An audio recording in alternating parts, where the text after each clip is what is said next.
akan ditimpa azab karena mereka selalu berbuat fasik.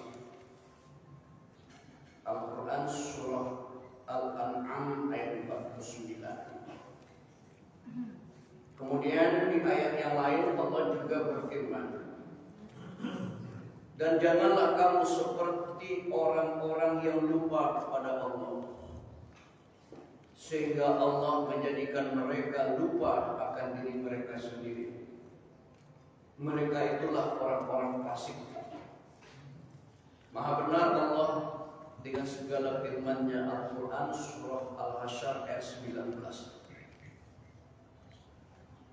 Bapak-bapak, ibu-ibu, saudara-saudara, kaum muslimin dan muslimah jamaah salat subuh Masjid Al-Rasul yang dirahmati Allah.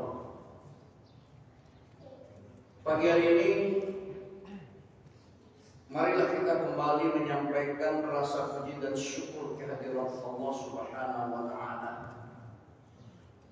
Karena Allah masih berkenan melimpahkan rahmat, nikmat dan karunia-Nya kepada kita. Alhamdulillah, berkat rahmat dan nikmat Allah itu kita telah dapat menunaikan sholat subuh secara berjamaah. Mudah-mudahan sholat yang kita kerjakan tadi diterima oleh Allah dan dibalas dengan pahala yang berlipat ganda. Amin ya rabbal alamin. Kemudian salawat dan salam buat junjungan kita Nabi besar Muhammad sallallahu alaihi wasallam. Allahumma shalli ala Muhammad wa ala alihi. Bapak-bapak, ibu-ibu, kajian subuh kita pada pagi hari ini yaitu tentang karakter orang-orang fasik. Kenapa ini kita bahas? Karena salah satu hal yang merusak iman seseorang itu adalah fasik.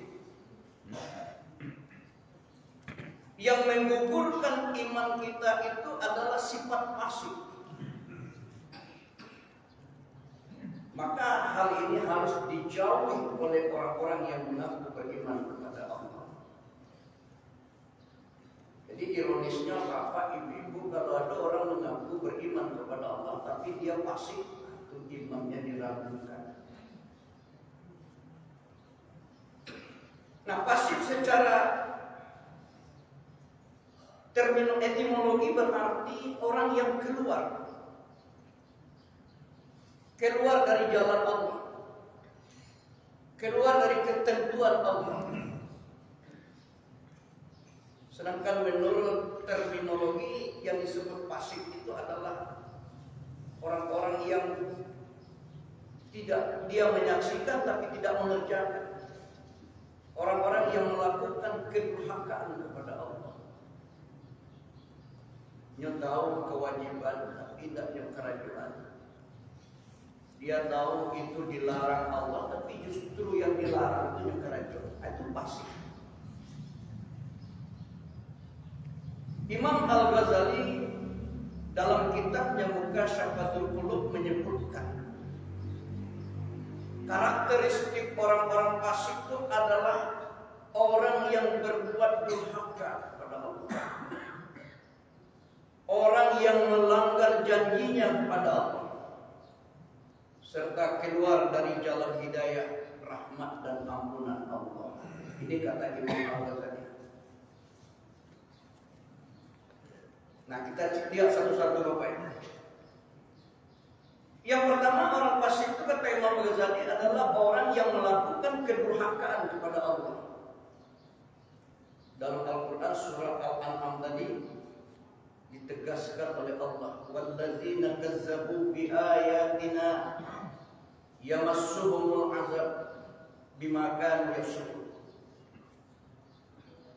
Dan orang-orang yang mendustakan ayat-ayat kami, mereka itu ditimpa azab karena mereka selalu berbuat fasik. Nah, apa yang dimaksudkan mendustakan ayat-ayat Allah? Ayat Allah memerintahkan sesuatu tapi tidak dikerjakan. Ayat-ayat Allah melarang mengerjakan sesuatu tapi tidak dihindarkan. Ini dimaksud mendustakan. Umat-umat terdahulu lah diazabnya oleh Allah karena kefasikan. Coba kita bandingkan perangai umat dahulu dengan perangai awal kini. Kita baca kisah umat Nabi Soleh alaihissalam. Umat Nabi Soleh itu hidup di negeri Samud. Mereka itu kaya raya. Mereka itu penghasilannya didapat dari bercocok tanam atau bertani. Melimpah ruah nikmat yang diberikan Allah kepada mereka, tapi mereka itu melakukan kefasikan, melakukan kedurhakaan kepada Allah. Nikmat Allah dipergunakan untuk menantang Allah.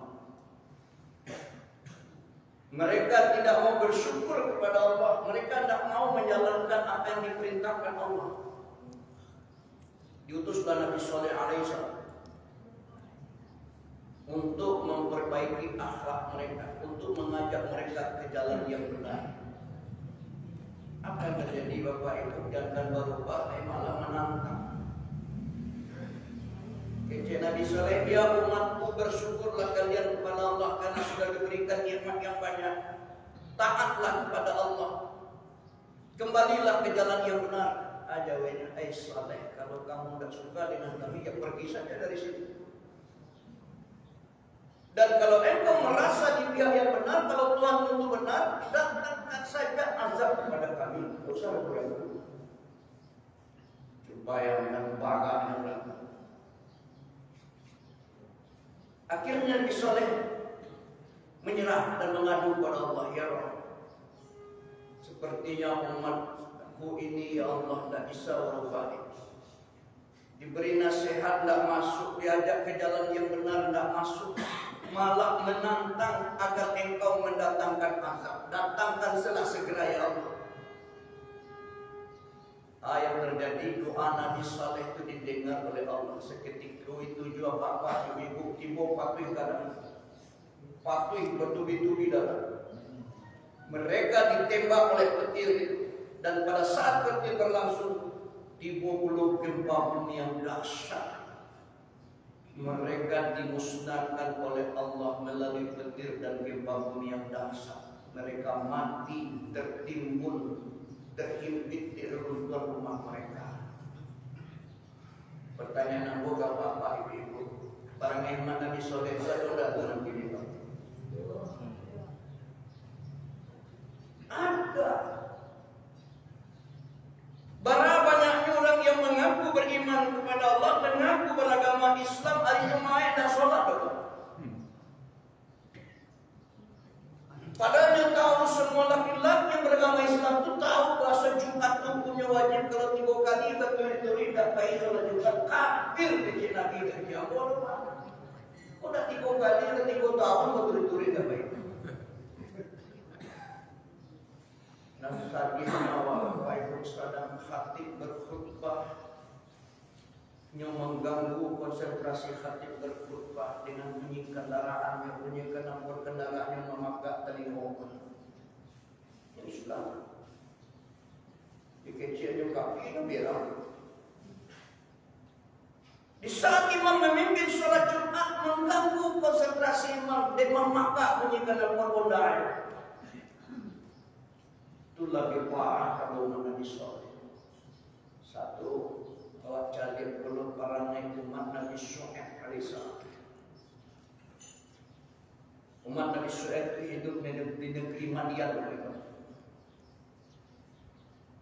Mereka itu mata pencariannya berjual beli atau berdagang. Kaya, tapi kekayaannya itu didapat dari hasil jual beli manipura, manicuara. Timbangan tidak jujur, takaran tidak jujur, ukuran tidak batu, barang tidak asli dikecian, asli modal dijual. Atau para ulama Nabi Syuaib. Kayaknya Diutuslah Nabi Shu'aib oleh Allah untuk membenarkan perangainya yang salah. Diberi nasihat, ya umatku, berhentilah kalian dari cara jual beli seperti ini. Ini tidak dibolehkan oleh Allah. Beko Allah merah, nanti Allah murka, nanti Allah mengazabmu. Aja wahai umatnya, Shu'aib, kamu ini gila ya. Nabi ini gila.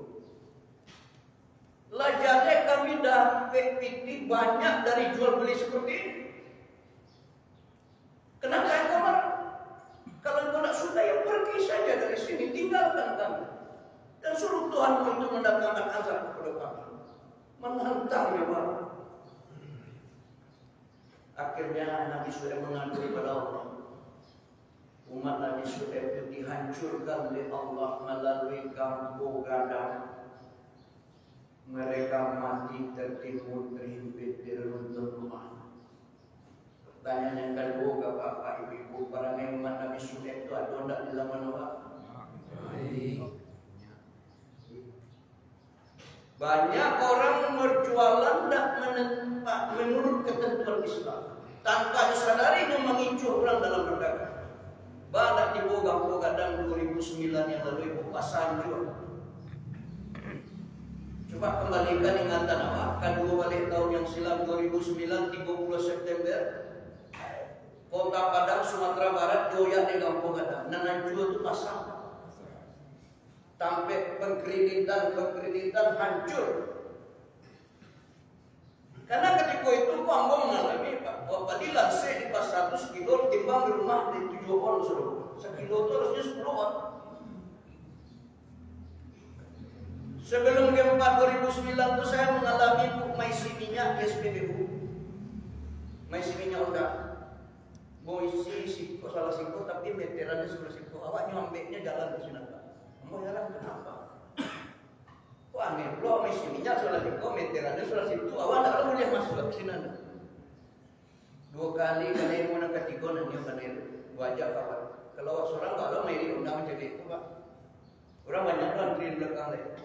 Suruh kawan maupun undang mau cari veteran. Rupanya awak beli minyak 20.000 diisi mualeh. Itu tidak betul Pak, nyata.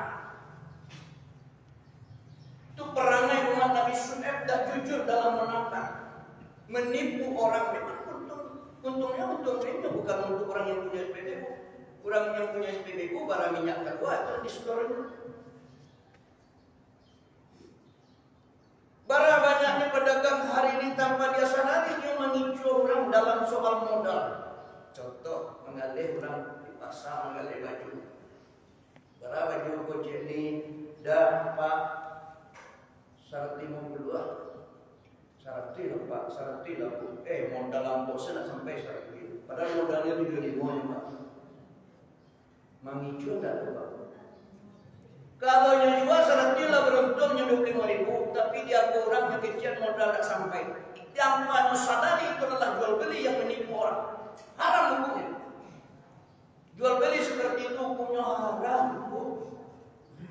Ada yang profesi berdagang risiko.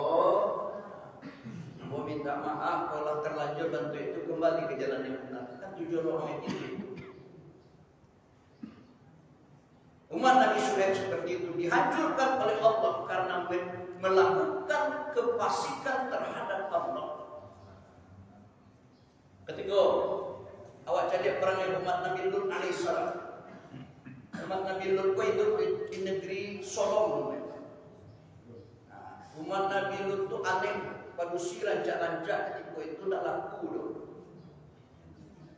Tidak mau dia menikah dengan perempuan, tidak mau hanya melakukan hubungan suami istri dengan perempuan. Dia nama laki-laki sama laki-laki, itu perangai umat Nabi Lut. Ditagah oleh Nabi Lut, tidak tertagah. Malah Allah mengutus malaikat Jibril dan malaikat yang lain yang menyamar dari laki-laki ganteng kakak. Nabi Lut camehnya tidak tahu ke malaikat. Dia kedatangan tamu laki-laki ganteng. Cameh Nabi Lut kok menyerbu umat yang kesyukur itu. Disuruh-suruhan malah istrinya yang menyebarkan berita ke orang banyak. Woi, datanglah ke rumah kami. Ada laki-laki ganteng-ganteng. Malaikat diutus Allah.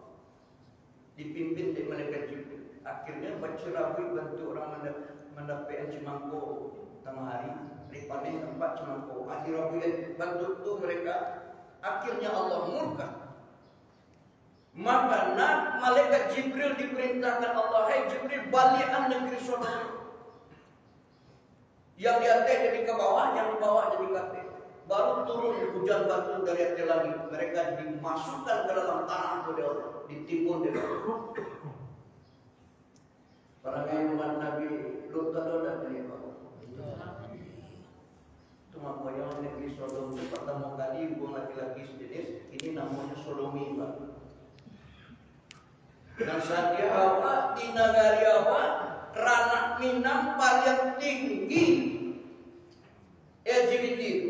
Seluruh Indonesia paling banyak bencong itu homoseks di Sumatera Barat. Ini saat itu Pak. Ada pesan di salah pesan di kita bilang, tapi risiko banyak LGBT.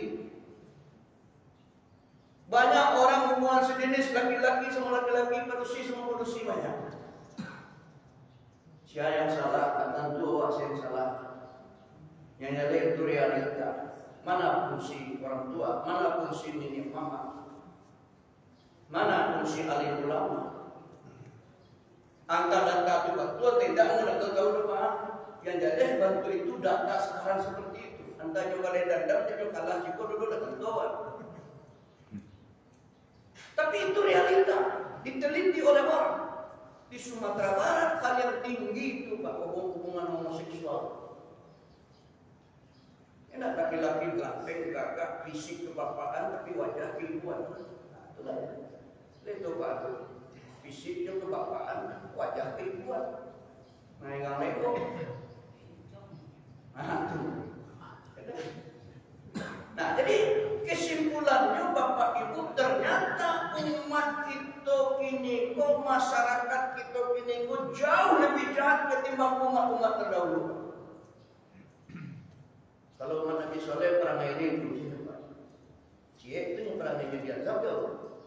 Umat Nabi Su'aib cuma satu melakukan jual beli penipu. Diazab ya Allah. Umat Nabi Lut homoseksual. Ternyata umat awak ini perangai umat Nabi Su'aib ada, perangai umat Nabi Saleh ada, perangai umat Nabi Lut ada, dan perangai umat-umat terdahulu ada di zaman sekarang. Amanah jahit umat dahulu yang pada kini Pak. Jahit ini. Kenapa? Karena kepasikan. Yang kedua, orang fasik itu tandanya adalah orang yang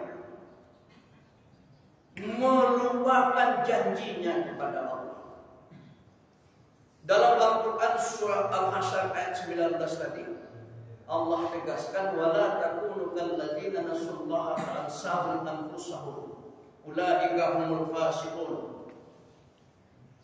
Dan janganlah kamu seperti orang-orang yang lupa kepada Allah, sehingga Allah menjadikan mereka lupa kepada diri mereka sendiri. Mereka itulah orang-orang fasik.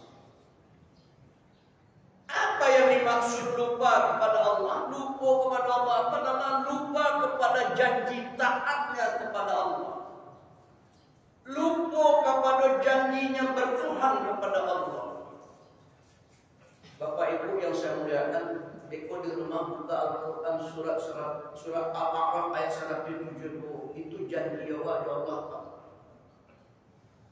Ketika umur kandungan ibu 120 hari, artinya sampai bulan, ditiupkan roh di Allah.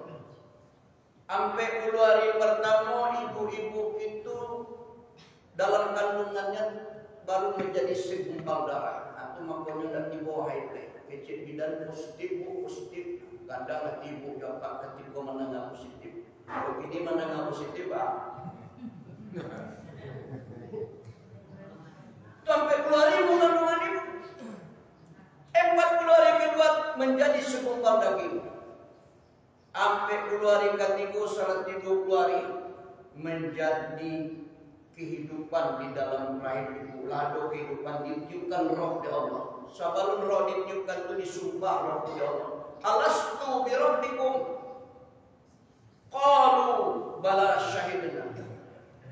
Roh-roh itu ditanya oleh Allah, bukankah aku ini Tuhanmu? Roh-roh itu menjawab qalu itu jamak daripada kata qala. Kalau qala dia berkata, kalau qalu mereka semua berkata, mereka semua menjawab. Bala syahidna, benar ya Allah, kami menyaksikan, kami membenarkan, kami menerima Engkau adalah Tuhan kami. Itu janji Allah, janji bertuhan Allah. Tapi banyak manusia yang berjanji di alam roh pada Allah itu ketika lahir ke dunia, dia melanggar janji taatnya kepada Allah, melanggar janji bertuhannya kepada Allah, melakukan perbuatan syirik kepada Allah, sehingga Allah membuatnya lupa pada diri sendiri. Contoh, ada orang kehilangan barang, ameh belum ameh, baikkan dukun. Pak dukun tolonglah cik ambo kehilangan lontin ameh sebanyak 10 ameh. Ayolah syaratnya, padahal dukun itu sendiri Pak hilang apenya usia 7 kali. Andio atau bodoh Pak. Inyo supaya mencari barangnya hilang, sementara awak minta tolong lebih. Itu yang dimaksud oleh Allah. Fa'ansahum anfusahum. Allah menjadikan mereka itu lupa pada diri mereka sendiri, hilang kecerdasan. Ada locik lain Pak, sekolah tinggi, lah sampai S3 itulah puncak dari sekolah, ada lagi. Tapi masih percaya jodoh pun tidak sekolah. Nah, tidak usah musabin orangnya. Ada. Pai juga dukun, Pak dukun anak gadiang lu dapet jodoh deh. Tolonglah dek mak dukun cia dia pamani. Dukun tu setiap orang anak gadiang nomor laki le Pak. Awak minta tolong lu kayaknya sebentar kau pandainya mencari jodoh. Jangan tu anaknya dulu, jangan tu anak awak. Inilah kebodohan-kebodohan yang dibuat oleh orang fasik pada Allah. Dia lupa pada Allah bahwa Allah itulah yang zat yang maha pemberi segala-galanya. Zat tempat meminta itu Allah. Mana akan lupa? Melalui sholat tahajud kan minta kepada Allah, melalui sholat duha, di samping sholat wajib yang telah kita kerjakan. Tak ada dukun begitu. Bentuknya orang berdagang. Zaman kini kok memang susah kalau dia sejak corona, sejak COVID-19 itu susah kalau dia. Orang minta ke dukun pelaris. Gialah mau pelaris kalau itulah payah dibandingin. Hanya dia dukun tu auto isi minyak tu tawar. Minyak nyam-nyam mungkin. Ada balik tu banang 7 rupiah. Apalah tanah bukan. Kok pandai dukun tu melaris dagangan mencari memang galak. Nyobet dia sudi toko kayo dia. Mengalawah lagi. Tapi karena kita lupa kepada Allah, Allah menghilangkan kecerdasan kita. Akal kita tidak berfungsi. Inilah yang dimaksud lupa kepada diri mereka sendiri. Yang terakhir Bapak Ibu, karakter orang fasik adalah orang yang selalu berbuat kerusakan di muka bumi. Wala tabghil fasada fil ardh innallaha la yuhibbul mufsidin. Dan janganlah kamu berbuat kerusakan di muka bumi. Sesungguhnya Allah itu tidak suka pada orang yang berbuat kerusakan. Rusak, berbuat maksiat. Di mana-mana maksiat. Tidak takut orang berbuat dosa, tidak takut orang berbuat maksiat zaman sekarang Pak. Kunci utamanya waktu banyak maksiat karena sholat ditinggalkan. Fakhalaqa min ba'dil khalqun adha'u shalat wa tabi'u syahawat fasawfa yalqawna ghayya. Surat Maryam ayat 9. Maka datanglah generasi pengganti sesudah mereka yang buruk, yang suka menyia-nyiakan sholat dan memperturutkan hawa nafsu. Itulah zaman awal nanti ayat yang dipicin Allah generasi itulah lagi ini banyak orang tidak sholat. Akhirnya nafsu berperan. Kalau nafsu berperan, kejahatan akan meningkat. Itulah orang-orang fasik. Bapak Ibu yang saya muliakan, kiranya itulah yang kami mau sampaikan pada kesempatan yang berbahagia ini. Mudah-mudahan bermanfaat sebagai kesimpulan dari pengajian kita pagi hari ini. Mari kita menghindari sifat-sifat atau ciri-ciri orang fasik. Yang pertama, orang yang selalu mendustakan ayat Allah. Nyo tahu kewajibannya, nyo tahu itu diperintahkan Allah tapi tidak nyekeraikan. Nyo tahu dilarangnya ya Allah, justru itu nyekeraikan. Itu orang fasik. Yang kedua, orang fasik orang yang lupa janji taatnya kepada Allah, janji bertuhannya kepada Allah. Yang ketiga adalah orang-orang yang selalu berbuat kerusakan. Banyak mana? Billahi taufiq wal hidayah. Assalamualaikum warahmatullahi wabarakatuh. Waalaikumsalam.